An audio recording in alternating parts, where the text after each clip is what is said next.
trauma.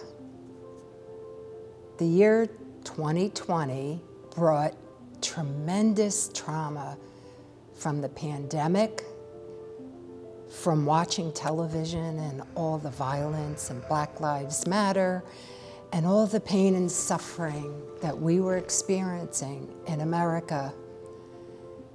And I wondered, how are my students in higher education dealing with this, not on a superficial level, but on a deep, deep emotional level? So I went and got support from various individuals to create a brand new course, Healing Arts, Trauma Finds Expression. And through our highest academic officer, our provost, Morris, I got support to run a class. And what I discovered is not what I thought.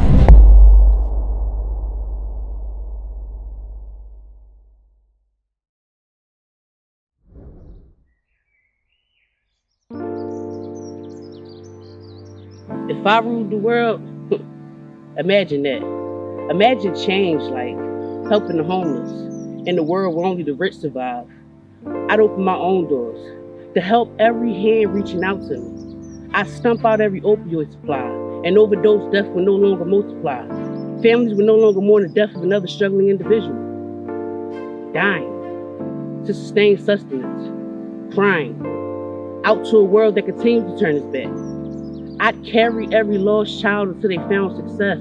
I stress the importance of no child left behind, not just in school, but on the home front, like no child without a parent. I'd be the mogul for those without a voice, dying to be heard, crying out to a world that continues to turn its back. I'd tear down every gun shop. I'd stop and frisk every crooked cop. Meddling bodies would no longer drop. Unarmed blacks would no longer be shot. And I'd hug the mothers of all those children slain in gun violence, dying to fill voids of absent fathers, crying out to a world that continues to turn its back. Every culture will be praised and not punished for diversity. Every language will be as fluid as water and not mocked or judged. Society will embrace every skin type, every hair type, every body type, every religion, every gender identity. Because if I ruled the world, everything that is human would be loved and not ridiculed for its indifference.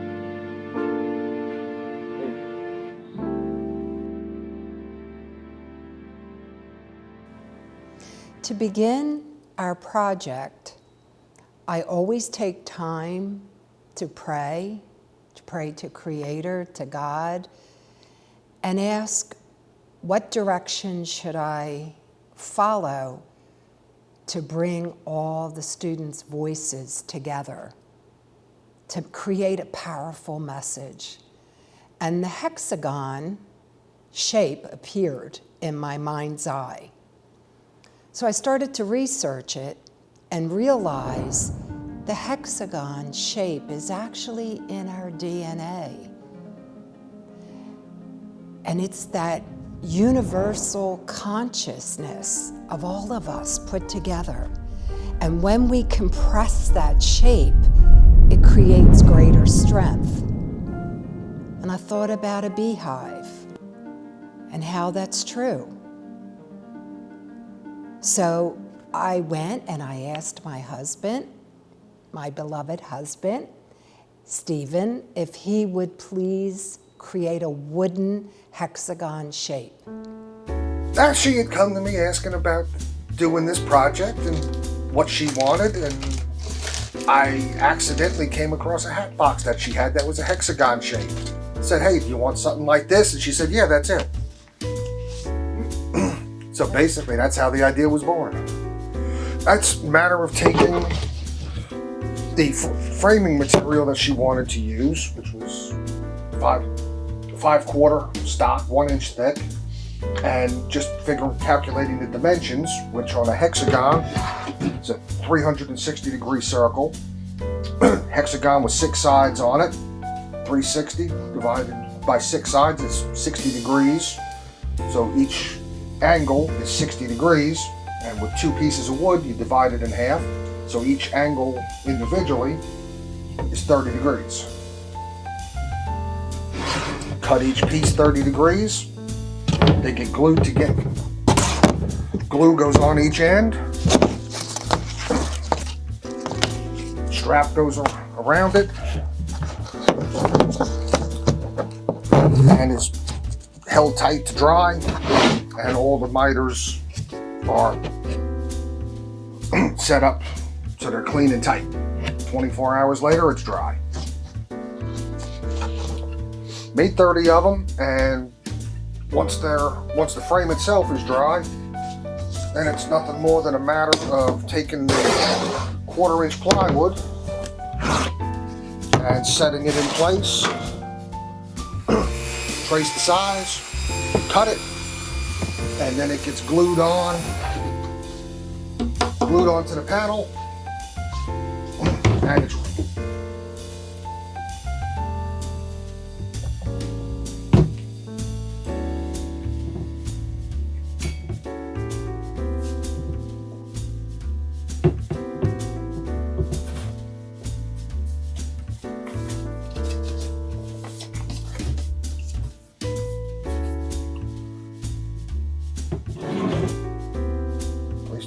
place the board on, center it so it's even or slightly overhanging. Spread the weight. Then take a heavy weight,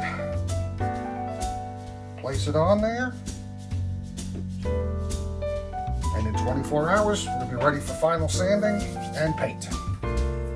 After 24 hours, when the glue is dry, remove the weights. If need be, sand the edges so they're smooth and square. It's ready for prime and paint. So when the students and I gathered,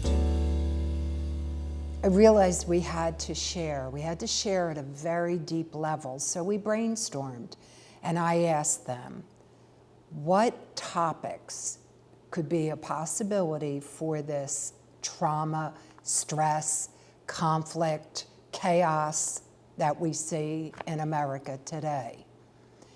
And the list was pretty lengthy, and topics ranged from a really wide scope of areas, and most of it was interpersonal. It was personal experiences the students had gone through and how it affected their culture, their family, how it affects them individually. And I realized maybe as adults, we're not really aware of what the youth are thinking. Hi, my name is Cheyenne Ariana Riley. I am a senior here at Cheyney University. I am also a student in the Healing Arts Trauma Finds Expression course. My topics are sexual abuse and domestic violence. What's going on? I'm Meek. I'm a student here at Cheyney University taking the Healing Arts Trauma Finds Expression class. My topic is trans murder and trans hate crimes. Hello, my name is Veronica Martin. I'm the Healing Arts Trauma Finds Expression. My topic is childhood memory trauma. Hi, I'm Helena Dominic, and I am a professor in the Humanities Department. I teach art history courses, and I'm also an artist, and I am also very interested in art therapy, and so I'm actually enrolled in Healing Arts Trauma Finds Expression as a student. And my piece is all about political corruption. That was the piece I chose because that has been kind of at the forefront of my mind. My name is Akira Condry. I am a junior at Cheyney University. One of my topics is art making in fear. I went with sexual abuse because I am a victim of multiple sexual assaults, and I actually use a lot of sexual abuse topics and, like the after effects of sexual abuse in a lot of my artwork. A lot of it kind of pulls and it heals a lot of the things that I went through and the things that I'm still going through. And then I also chose domestic violence because, growing up, it was something that was prevalent in my family. There were a lot of people who were going through it, my mother included, and it's just something that is really close to home for me. And I use art as a way of getting through tough times. And because it's my senior year, I really want to challenge myself to create pieces that are even more emotional, even more raw than I've ever created before. And a lot of my art goes off of the shock factor. And so that's what I'm really going for with a lot of these pieces, is to shock my audience into realizing that these things are real, that these things happen, but that you can make it through. And another reason why I continuously talk about it, even though there are plenty of people in my family who are just don't say anything, this is something that should be swept under the rug. This isn't something that should be swept under the rug. And the motto that I live by is, I'd rather die than be silenced.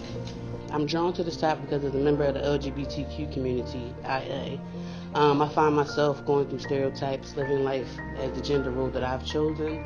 This topic is personal to me because a lot of people don't know trans murder account for about 30% of hate crimes in America and throughout America, Brazil, Mexico, or other states, I should say, not in America. I think that this topic needs to be more broad. It needs to be brought to the forefront. More people need to become educated, learn their correct pronouns, learn that there are people that just choose to live life the way that they choose to live, and it's just something that we have to accustom ourselves to. And hating people for who they choose to be is just not the way to go. So me drawing it and expressing it on paper helps me heal and get through my own traumatic experiences that I've deal with on a daily basis as a trans individual, as well as I feel like I'm paying homage to those who have passed, living in their truth. So that helps me heal and it helps me get through. And also, I feel like this mural will help me raise awareness and bring some light to this issue that is kind of swept under the rug, and help educate people and know that this is something we need to tackle and make a more broader statement about doing something about it. So for my artwork so far, I have two sides, a good side and a bad side. And the girl, since it's childhood, is a woman. On one side, the right side is the negative, and that's in the back of her head, with the bad things that happened to her when she was younger, when she keep thinking about, and as she get older, she try to let go. So she has a little butterfly in her hand that's about to fly away. That's the positive thing in her life. But on the right side, you can see it's flames or things that symbolize death or just trauma that individual went through. The reason I really wanted to highlight this topic is because growing up, I was kind of shown doubt in a way, because if you look at the rest of my siblings, they're all doctors or engineers. So but that's just something that wasn't for me really. So I ended up becoming an artist, and I felt like no matter what I did, I really had to excel at being an artist, because if I didn't, it kind of looked bad, because as an artist, you're kind of already being discriminated against. So a lot of times when it comes to making my art, I don't think I always fully express what I want on that page. There's never, I never put the fullest of myself into that piece. I think that a lot of times when I'm making and creating my pieces, the most difficult part, even though a lot of times people say that it should be the easiest part because you already made the piece, your artist statement should be really simple, but it's never been something that was easy for me, because at the end of the day, I think I kind of let a lot of other people's influences and opinions affect on how my pieces go. If they say that, oh, maybe you shouldn't have put this here, or you shouldn't have done that, I'll completely shut down and I'll just make it the way that they wanted it to be, even though it was my piece and art is supposed to be an expression of yourself. I just never do it that way. Hi, I'm Madison Paige Colbert, and from my Healing Trauma Finds Expression, I'm working on body image, how we get trauma through body image, and how some people don't fit into their backgrounds or where they're from, and trying to find their place in both common grounds. Personally, I had struggled through finding myself and how I fit into society through both worlds of an environment of predominantly like white compared to when I go back to being in a black household, you're too white or you're too black, and trying to find the mix of in between. So for my piece, I'm trying to have it look like a broken mirror, like someone's in a broken mirror looking at themselves. But I also want to try to, for my piece, manipulate the surface with not only paint but other materials to show like mirror to reflect. So when you're standing in front of the piece, it's more view, looking to yourself, but also the painting. So trying to manipulate the surface and get this point through and across.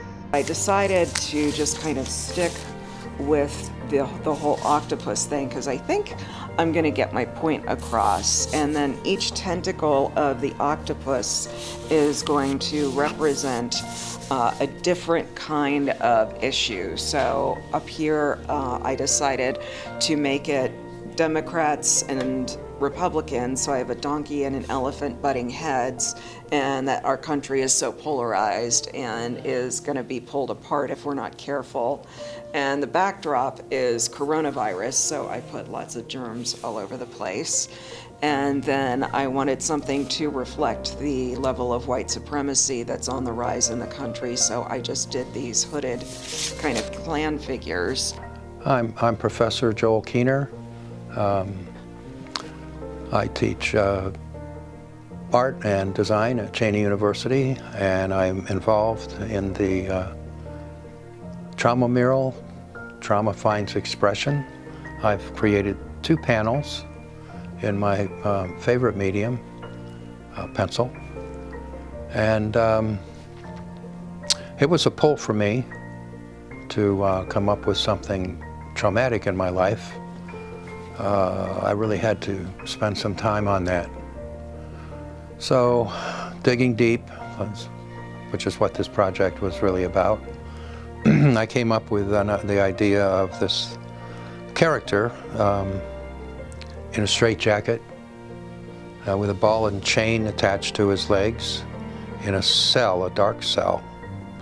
And his eyes are kind of wide open like he's a zombie. And it has to do with the fear of being an artist, with the fear of exposure, of the fear of really creating what you feel and then being exposed to the rest of the world criticizing you that there's something wrong with you because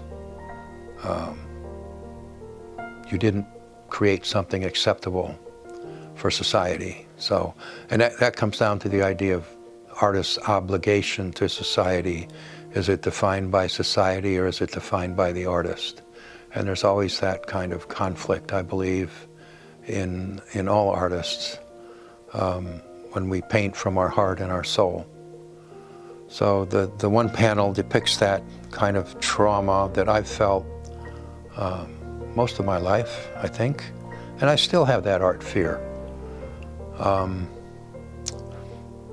course, my favorite subject are drawing trees, and I don't think that's a traumatic experience by any stretch. So the second panel has trees in it and a beautiful sunrise, very colorful. Of course, it's in pencil, but that sense of freedom is what I tried to depict there, that freedom to create, that awesome joy of being free and being one with the environment, with the world, with the universe, with self, being able to create. So it's kind of a dual consciousness that we live by as artists, that we're aware of more, I think, than anybody else. Because when we are going to create something, we want it to mean something, we want it to say something important. And I think even my trees speak a statement of beauty and truth and wisdom and age and honesty and so on. So after sharing the topics, we did some work together in group counseling. We talked about color and how color has meaning and symbolism. We talked about design. And then the students started planning and doing thumbnail sketches, and we all shared. We shared with one another, of course, with our face mask on, but that common language, that camaraderie is what took these beautiful images that were filled with pain and sorrow and turned them into something magnificent. So they're all pretty much like the same idea, which is good, so that means I got my point across. So the first one, it says, this piece shows Black women's struggles in a way that's empowering, which is what I'm going for. Someone said, this is a piece I can relate to a lot because I never really fit in amongst my peers, which is, sad that a lot of us go through that. It's good that we can relate amongst that. Someone said, I grew up in a culture that favored white features, so I like the concept of your drawing. That's also kind of like, that is kind of like I did too. So I grew up like mostly around people who were, white. And then whenever I go home to like my family or like to, when I came here to school to HBCU, and I was surrounded by mostly Black people, it was, I kind of expected to be more accepted. And I was accepted in like certain ways, but there was also the ways that like people still said stuff to me because I grew up around the white people maybe. So I speak more, I speak white a lot. I get that a lot, stuff like that. I guess I have more white mannerisms. Someone said I sense a struggle for acceptance in one's own environment, which is basically my original topic. It was like environmental discrimination. Okay, so today we had people go around in class and comment on the progress of our pieces and like what they thought it meant. And so I'm going to read a few. One person said, I can witness a sense of pain and a mask to show a guide to the world. And I think that's kind of accurate because this whole piece is about pain and like the pain that a family goes through after losing someone because of domestic violence, the pain that the person went through when they were still alive. Another person said, it's sad how some people don't even realize they're in an abusive relationship. And as a person who, although I've never seriously been in a relationship, I've been in abusive relationships that weren't necessarily romantic. And so like part of me really relates to the idea that there are a lot of people who don't know that they happen. Someone else said people don't really cope and get over abusive relationships, and then they said they love the details.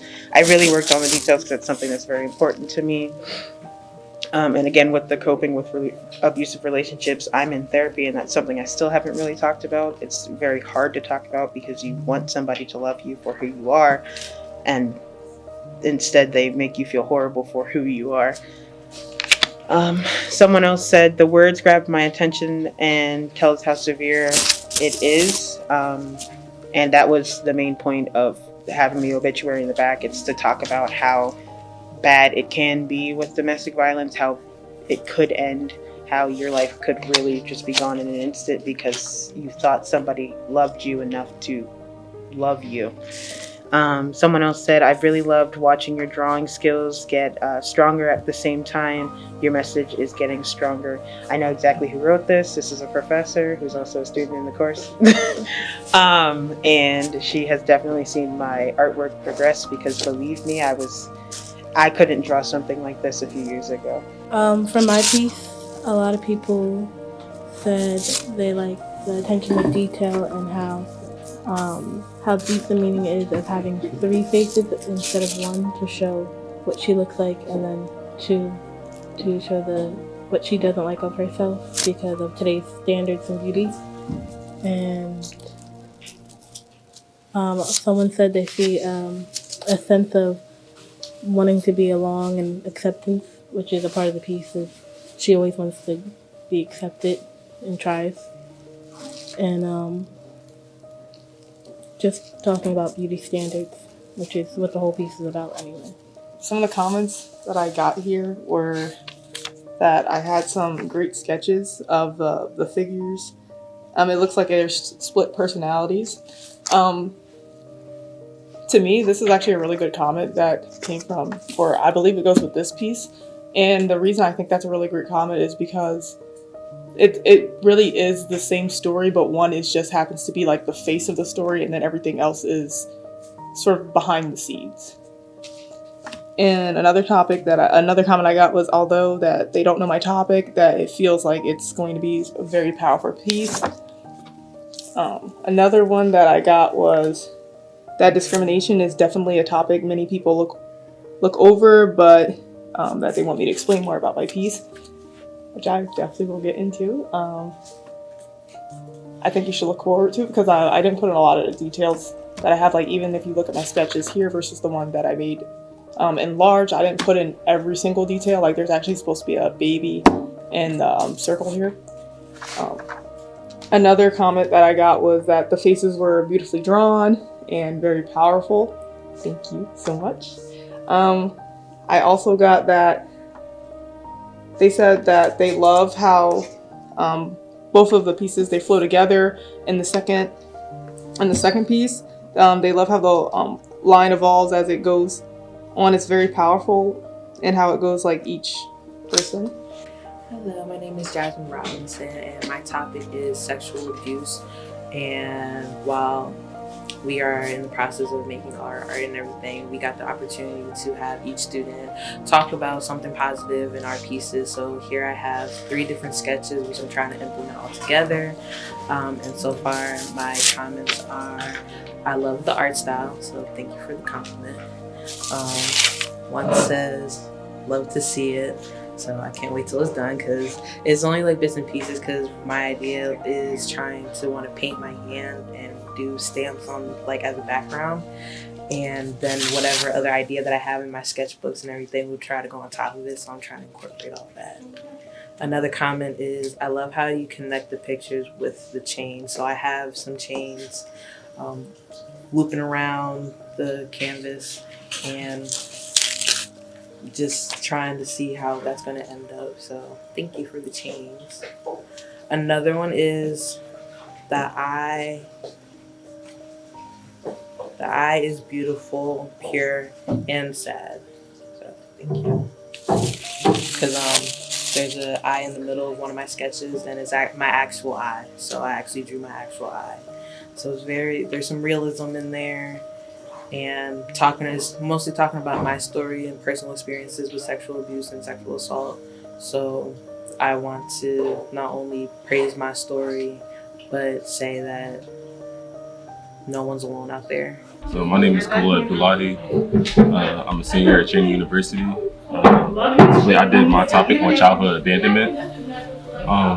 I chose childhood abandonment, basically whatever we like grow up to be, or like whatever happens in our life, throughout our life, it kind of all starts as a child. And like most stuff like as a kid that we do, we kind of repeat as we do as adults. It's just like more like growing form. So in my piece, I try to incorporate like different forms of childhood abandonment, because it's not just like somebody walking out on you. It could be a death in the family, or like somebody getting bullied. There's multiple ways that a child could feel abandoned.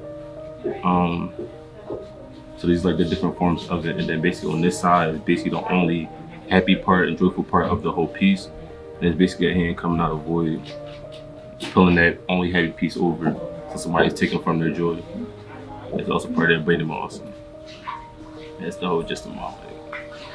All right, hi, I'm Helena Dominic, and I'm doing the piece about political corruption and trying to decide which one to start with. So I think I'll go with the first one, this one, which says, love how it touches every topic going on, so it's chaotic but organized in how the squid shows how they intertwine. And then another one says, the similarity between the greediness of the branches of government and the stickiness of the tentacles is shocking. That makes me feel good. Love the art style and thought that was put into this. Thank you. I love the colors and deep meaning behind the Kraken. I love that they called it the Kraken. Release the Kraken. That's 2020. We had the Kraken released on us. I hate how much people suffer because some old men gave each other power. Very true. For one of my post-its I like the way you're able to show the realistic division from your very real topic. So again, my topic is childhood, memory trauma, and like some of my like realistic divisions is like I got the lightning, where like I have like a positive and negative side, and I have like used like a lot of symbolism as like a skull for like something negative such as death, which can be involved in like childhood memories when like you're younger and you're facing like deaths. Then I have like a flower for like positivity, which can symbolize hope. I have a rainbow, which can also symbolize like something positive. And in the end, we talked about where is the hope? What brings hope through all this chaos that we were experiencing? And in reading their writing and their storytelling, it appeared that art was their hope. And it was through love of creating, love of themselves. It gave them a freedom to express their true emotions. Art therapy definitely helps me identify the source of my problems because during the process, originally you'll start off with like a general idea, but as it goes on, it helps me to express all of my inner thoughts and inner workings, following through with the process of everything. That's why I really appreciate that we started off with like doing the sketches and then writing down our color theory, and then also then bringing it to the panel, and then also getting like a couple of different other opinions about things. And when people ask me questions about it, it makes me think more about my topic and what it really means to me.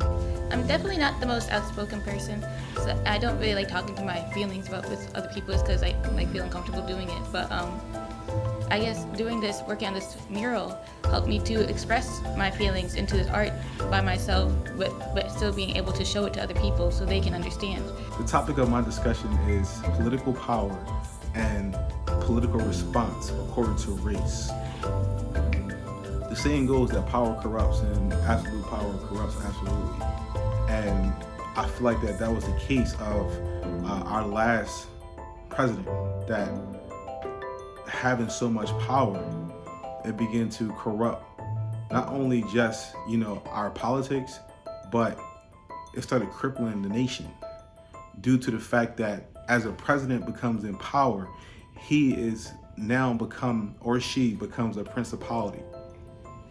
And their views and ways of thinking now begin to affect the world and magnetize those people who think and act just like them.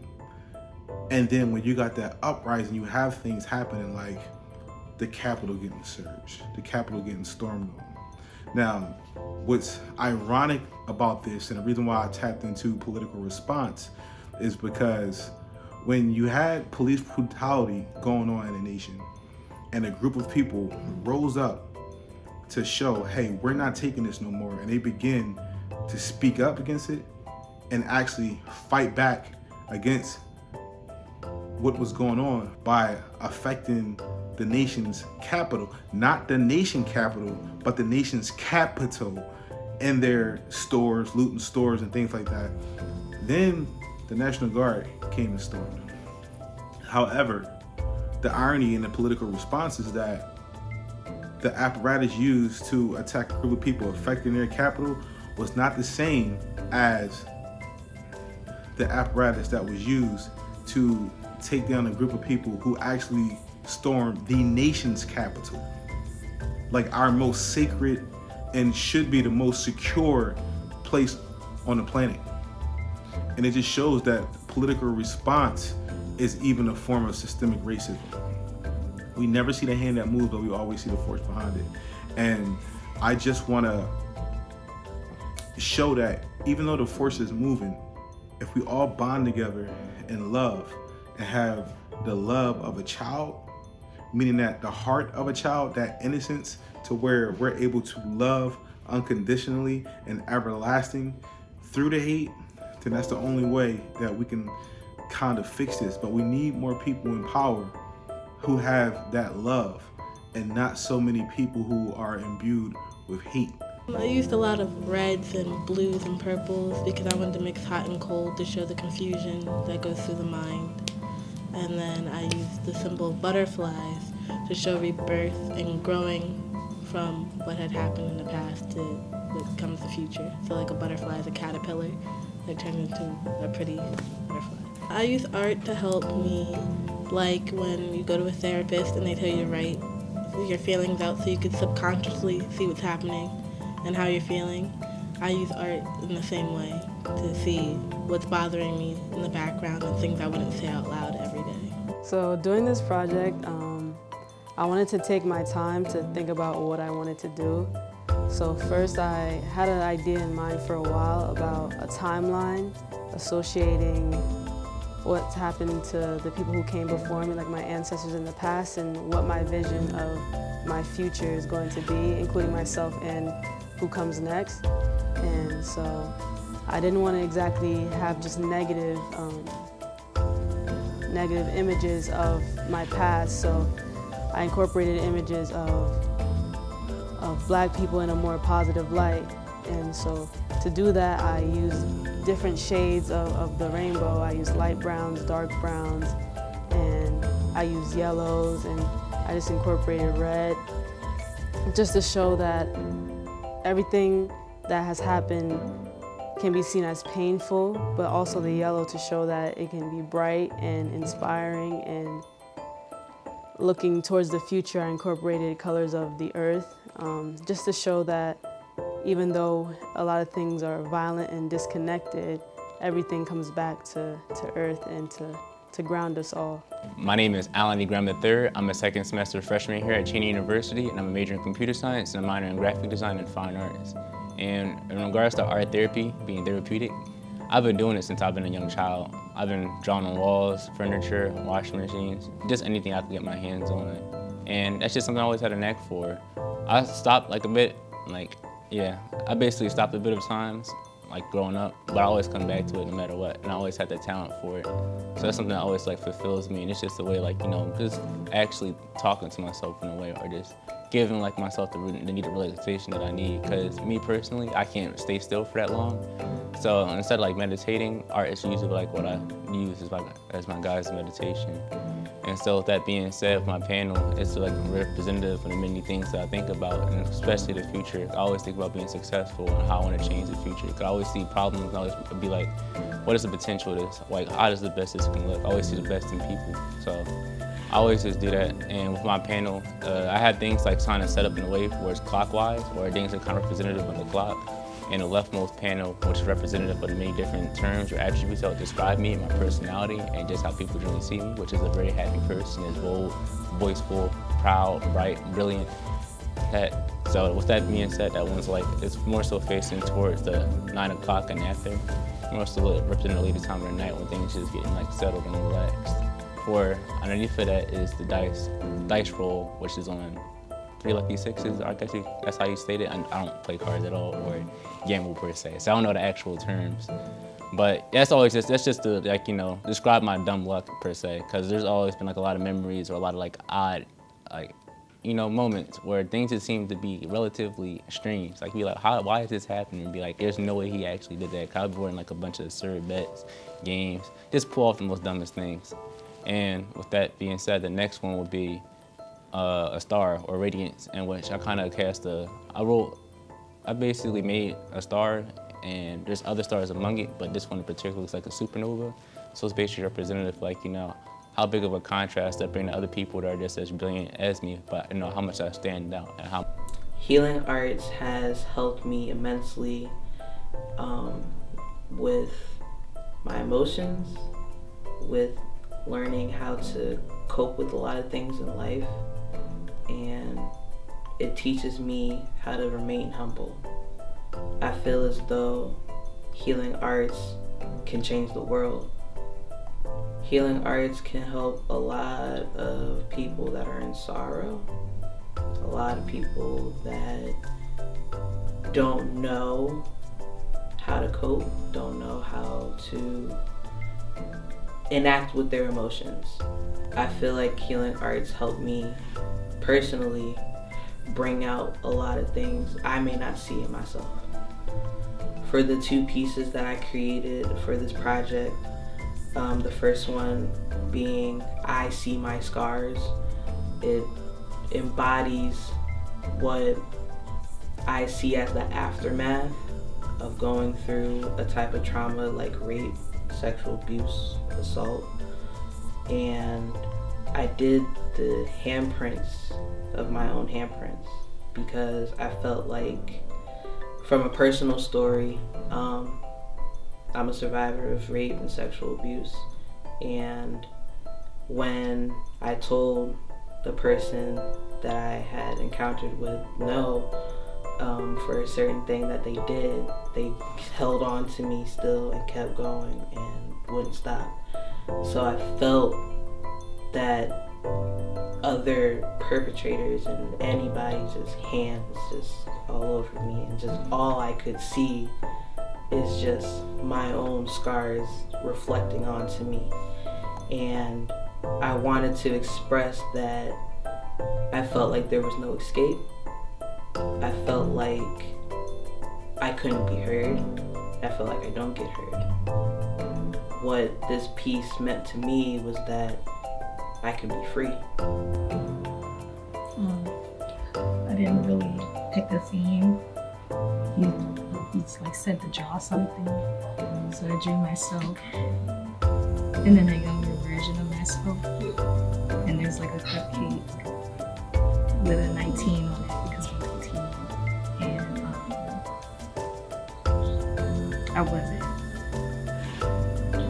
I wasn't supposed to live past 18, so I'm 19 now. And you said to draw something hopeful, so I guess that's because I'm here.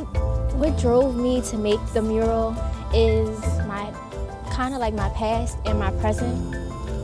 So in my mural, you'll see a waterfall, you'll see 2 black women, and then you'll see a lot of blue. So for me, I've been through a lot of, I want to say, unique traumas.